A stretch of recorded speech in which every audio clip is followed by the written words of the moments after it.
Emmanuel Macron opened his official visit to Italy on February 26 with a big kiss for Prime Minister Giuseppe Conte.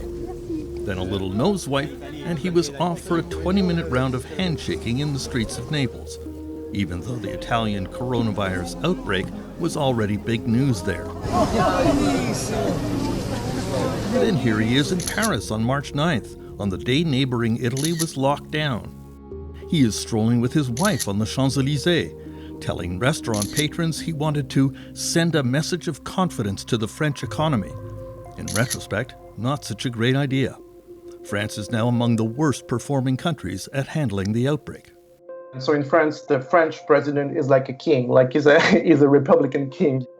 Matthew Magnodet is one of France's top investigative journalists. It's very clear that they didn't grasp how important this situation was. It's a failure of the whole system. It's a failure of the French executive power, and especially the president. Occasionally, the president was challenged, like on this early visit to a French hospital. The doctor told him the public hospitals were effectively on fire, like the famous Notre Dame Cathedral, and needed his immediate attention. Donc je compte sur vous. Ah oui, vous pouvez compter sur moi. L'inverse reste à prouver. Non.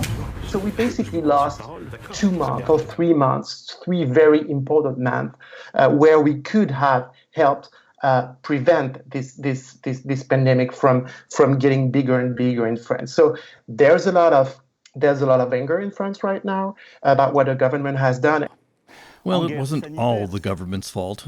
When Macron finally went on TV on March 12th to announce he was closing schools and calling for social distancing because France was now at war with COVID-19, the very next day the public flooded into Parisian terraces and courtyards to enjoy the sunshine with their friends and relatives.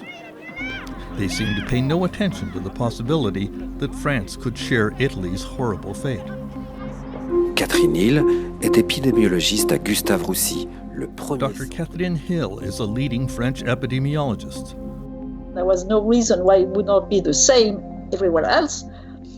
People just hoped for the best, and they talked about the Italian scenario as if it was, Western movie made by Italians or something like exotic. It's ridiculous. The same causes tend to have the same consequences.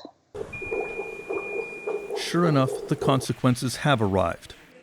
There is a tidal wave of COVID-19 patients overwhelming the hospitals. Eric Maury is an intensive care doctor. We estimate that we have in France around 5,000 of ICU beds. And actually there is more than 7,000 patients requiring ICU. So we have actually more patients than France can treat in ICU bed. As the hospitals in Paris and eastern France were overwhelmed, there was a military operation to transport patients to less busy hospitals in other regions and in other countries.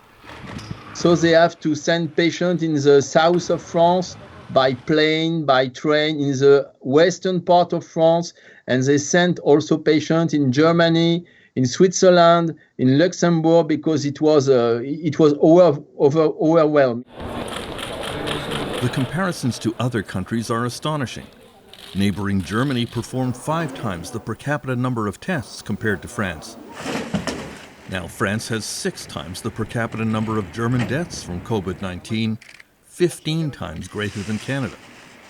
France claims to have a low number of confirmed cases. Epidemiologists don't believe it.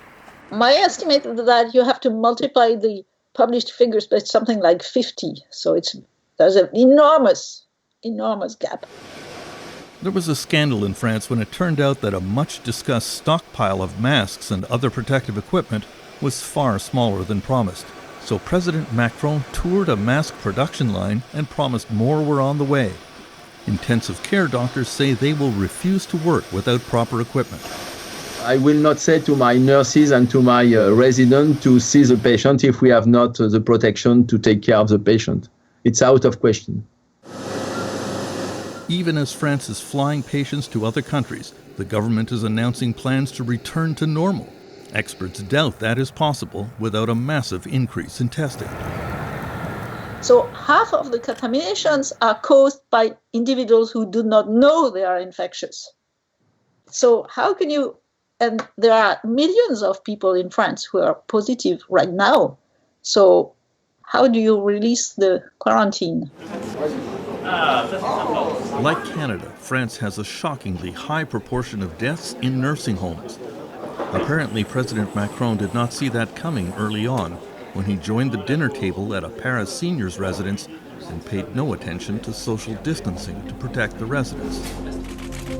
To mark the Easter holiday, Paris's Catholic Archbishop mounted the stairs at the Sacré-Cœur Basilica to pronounce a blessing on the city. The residents are likely praying that the country's performance does not get even worse than its lamentable record so far. Terence McKenna, CBC News, Toronto.